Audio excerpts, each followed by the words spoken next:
Când nu mai poți tu, poate El, poate El, poate El. Când nu mai poți tu, poate El, poate El, Dumnezeu.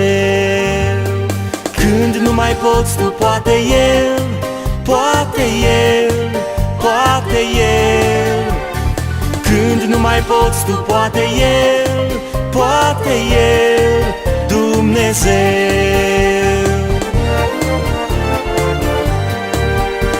Când crezi că nu mai poți și ești descurajat, putere nu mai ai și ești îngrijorat, ridică-ți ochii în sus și cheamă-L pe Iisus, căci dacă nu mai poți tu, poate El. Când nu mai poți tu, poate El, poate El, poate El. Când nu mai poți tu, poate El, poate El, Dumnezeu.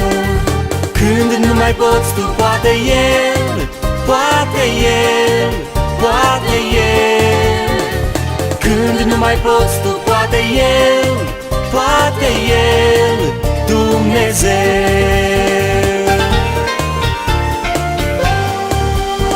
Tu nu descuraja, tu nu descuraja, tu nu descuraja, Domnul-i de partea ta. Tu nu descuraja pe calea aceasta, căci dacă nu mai poți tu, poate El. Când nu mai poți tu, poate El, poate El, poate El. Când nu mai poți tu, poate El, poate El, Dumnezeu. Când nu mai poți tu, poate El, poate El, poate El. Când nu mai poți tu, poate El, poate El, Dumnezeu.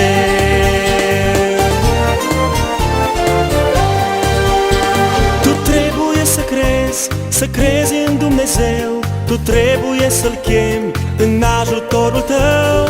Dacă Îl vei chema, nu te va refuza, căci dacă nu mai poți tu, poate El. Când nu mai poți tu, poate El, poate El, poate El. Când nu mai poți tu, poate El, poate El, Dumnezeu. Când nu mai poți tu, poate El, poate El, poate El. Când nu mai poți tu, poate El, poate El, Dumnezeu.